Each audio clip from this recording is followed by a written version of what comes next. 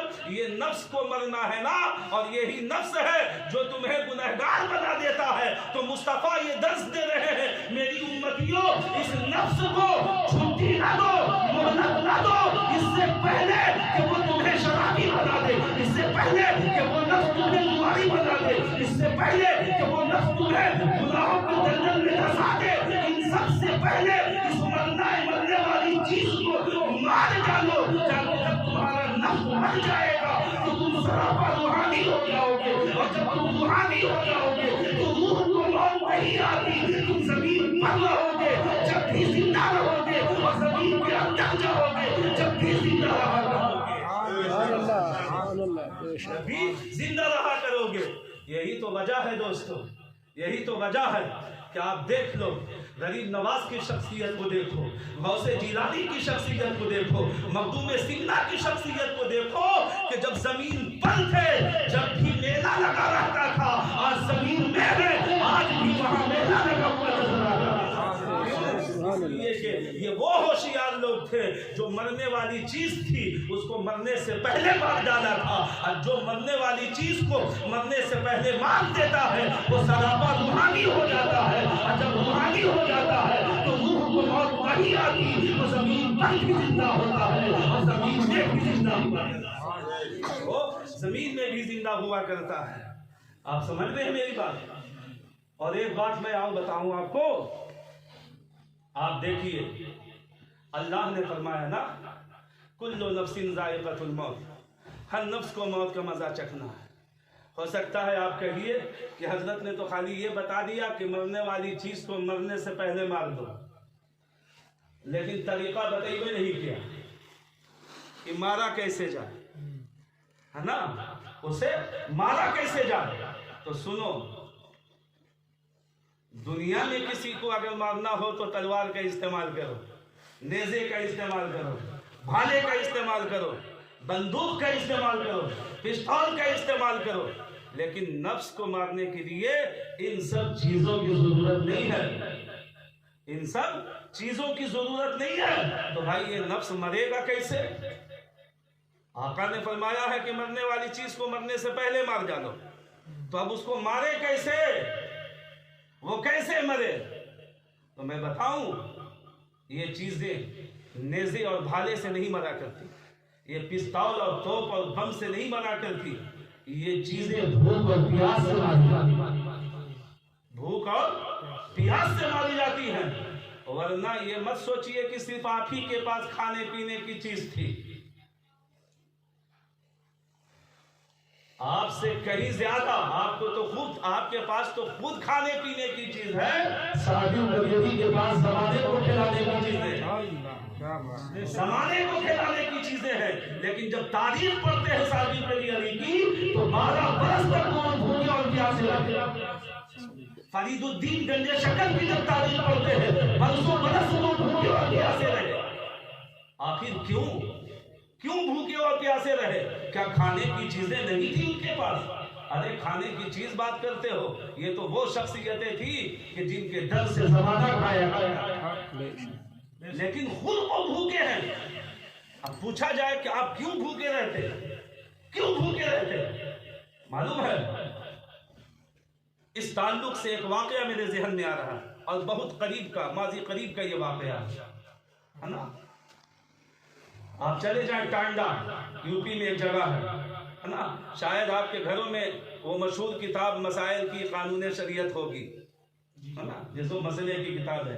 اس کے لکھنے والے کا نام ہے حضرت علامہ مولانا مفتی شمس الدین صاحب، جو جونپور کے رہنے والے ہے نا. اور وہ ٹانڈا میں جو ہے ایک مدرسے میں پڑھایا کرتے تھے. غور سے سنیے گا، وہاں پڑھایا کرتے تھے.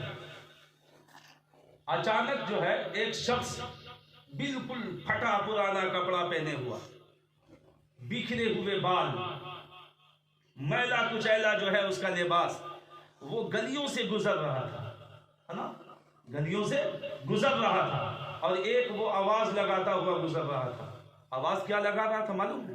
وہ آواز لگا رہا تھا نہ تو میرا خدا نہ میں تیرا بندہ، میں تیرا کہنا کیوں مانوں۔ اب سوچیے، اب کوئی شخص ایسا کہے تو معلوم اس کا حکم کیا ہوگا؟ اب سوچے بھائی، کوئی ایسا شخص جو کسی کو خدا نہ مانے اور کسی کو وہ اپنا بندہ نہ مانے۔ اب پوچھئے مفتی صاحب سے فتویٰ کہ ایک شخص ایسا ہے جو کسی کو خدا بھی نہیں مانتا اور کسی کو اپنا بندہ بھی نہیں مانتا، بتائیے شریعت میں ایسے شخص کا کیا حکم ہے؟ تو بڑا خطرناک حکم آئے گا۔ تو وہ دیوانہ جو ہے گلیوں سے گزرتا اور یہ آواز لگاتا، نہ تو میرا خدا نہ میں تیرا بندہ، میں تیرا کہنا کیوں مانوں۔ لوگوں نے سنا، کہا یہ پاگل ہو گئے ہیں کیا؟ یہ عجیب شخص ہے، نہ کسی کو خدا ماننے کے لیے تیار ہے نہ کسی کا بندہ بننے کے لیے تیار ہے، یہ عجیب بولی بول رہا ہے۔ خیر ان کو چھوڑ دیا، لوگوں نے انہیں چھوڑ دیا۔ اب یہ سب کے سب جو ہے مفتی صاحب کی بارگاہ میں گئے، قانون شریعت کے مصنف مولانا شمس الدین کی بارگاہ میں سلام کیا۔ حضرت ایک شخص ہے جو اس طریقے کی آواز لگاتا، بتائیے شریعت میں اس کا کیا حکم ہے؟ یہ پوچھا ایسے شخص کا کیا حکم ہے جو اس طریقے کی بولی آواز لگائے؟ مفتی صاحب بھی بڑا ہوشیار تھے، آج کی طرح مفتی نہیں تھے کہ بس ہم نے پوچھا اور اب یہ فتویٰ دے دیا ہے نا۔ انہوں نے کہا سنو، میں تمہارے کہنے پر فتویٰ نہیں دوں گا، جو ایسا بولتا ہے نا پہلے اسے پکڑ کر کے لاؤ، اس سے میں پوچھوں گا پہلے۔ لوگوں نے کہا کوئی بڑی بات نہیں ہے، یہ ہر روز آتا ہے، کل آئے گا میں لے آؤں گا۔ عادت کے مطابق پھر وہ شخص گزرا دوسرے دن یہی آواز لگاتا ہوا، نہ تو میرا خدا نہ میں تیرا بندہ، میں تیرا کہنا کیوں مانوں۔ جب یہ آواز لگاتا ہوا گزرا، لوگوں نے پکڑا۔ اس دیوانہ شخص نے پوچھا کیا بات ہے؟ کہا چل تجھے قاضی شمس الدین نے بلایا۔ جیسے ہی مولانا شمس الدین کا نام سنا، جسے دنیا دیوانہ کہتی تھی، وہ ادب سے ہاتھ باندھ کر کھڑا ہوا۔ ادب سے ہاتھ باندھ کر، ایک عالم کی جب بات اس کے سماج سے ٹکرائی، وہ دیوانہ ایک دم باادب کھڑا ہو گیا، اور اس کے بعد ادب کے ساتھ جو ہے مولانا شمس الدین کی بارگاہ میں گیا، اور جب گیا اور جانے کے بعد وہاں سلام کیا، السلام علیکم۔ مولانا نے جواب دیا، کہا بیٹھ جائیے۔ وہ بیٹھ گیا۔ مولانا نے کہا کہ بتائیے آپ ایسا ایسا بولتے ہیں، یہ لوگ آپ کے تعلق سے یہ کہہ رہے ہیں۔ کہا بالکل صحیح کہہ رہے ہیں، میں وہ شخص نہیں ہوں کہ میدان میں کچھ بولوں اور بند کر دے تو کچھ بولوں، جو میں کہتا ہوں یقیناً میں یہی کہتا ہوں۔ بولا کیا مطلب ہے اس کا؟ بولا ہاں مطلب اگر آپ پوچھنا چاہتے ہیں تو حضور پہلے ان سب کو باہر کر دیجیے، ان سب کو باہر کر دیجیے۔ مولانا نے اشارہ کیا، جو لوگ پکڑ کے لائے تھے وہ سب باہر گئے۔ اب ان کو بلایا قریب، بتائیے کیا بات ہے؟ اب سننا۔ اب اس دیوانہ شخص نے جواب دیا کہ حضرت میرے نفس نے، اب توجہ سے سننا، کیا کہا؟ حضرت میرے نفس نے 3 دن پہلے مجھ سے ایک گناہ کرا دیا۔ لیکن اے حضرت گناہ کے بارے میں مت پوچھئے کون سا گناہ کرایا، اس لیے کہ اللہ بھی اپنے بندوں کے عیب کو چھپاتا ہے۔ اللہ بھی اپنے بندے کے عیب کو چھپاتا ہے۔